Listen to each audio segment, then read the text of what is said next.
Hey guys, this is Miss Arlequin, and in this video we are going to learn how to craft an urban haiku. Alright, so haikus are a very specific form of poetry. They're usually about nature or the seasons, like the haiku that we have on the bottom of the screen. Pink cherry blossoms cast shimmering reflections on seas of Japan. All right, so when looking at this poem, you might actually recognize that this is a haiku, even if you didn't remember that this is what this type of poetry is called. Haikus have a very specific structure. Clearly, they're only 3 lines. They're very short. Haikus are also written in the present tense, as you can see in this example. Salt waves caress sand, tickling my toes and heart in their short-spun wake. And once again, you can see that they're also usually about nature or about the seasons. Now, haikus are a form of Japanese poetry. They're unrhymed, and they also have a very strict structure in terms of the rhythm. Each line can only have a certain number of syllables. The first line of a haiku is 5 syllables, the second line is 7, and the third line is 5. So if we go back to the previous slide, you can actually count it out. First line, salt waves caress sand. So those are 5 syllables. Salt waves caress sand. Tickling my toes and heart, 7, in their short spun wake. So you can see that this does follow the structure of a haiku. All right, so now on the following slides, there are some pictures of seasons, and we're just going to do a little quick practice. So it's your turn to write some haiku poetry.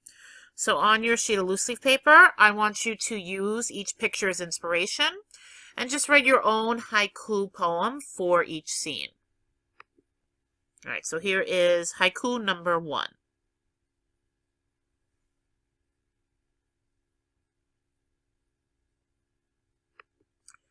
All right, so the first step is you want to think about or write down what you see.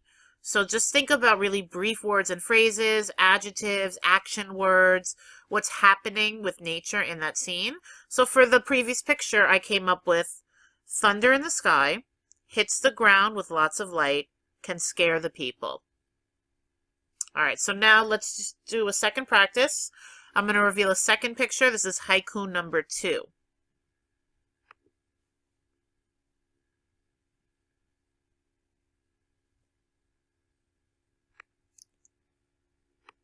All right, so now it's time to go into what the real focus of today's writing is, and that is doing a little spin on the traditional haiku. I told you how haikus are usually about nature and the seasons. Well, we're going to actually take it into a different direction. We're going to write an urban haiku. Urban haikus follow the same format, but instead of being about nature, they're about the things you see in an urban or city environment. So I want you to write 3 haikus in your notes about things that you can see or things that happen in New York City.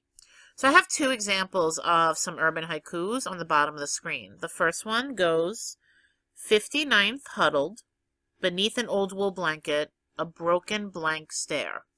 So you can actually kind of infer from this haiku that this is describing a homeless person who's on the street.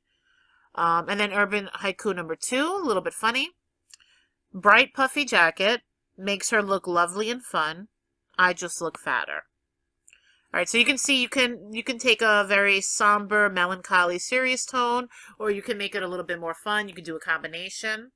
So sketch out your haikus in your notes, but your final copy should go through Google Classroom. The assignment is posted. You're going to create a document, and you're going to type each of your haikus into one document, one right after the other. All right, and then finally, when you're done, I want you to use the rubric that you received to give a partner some feedback on their haikus. So you can use the rubric to grade them, and you can give them some comments on what you think of each of their haikus.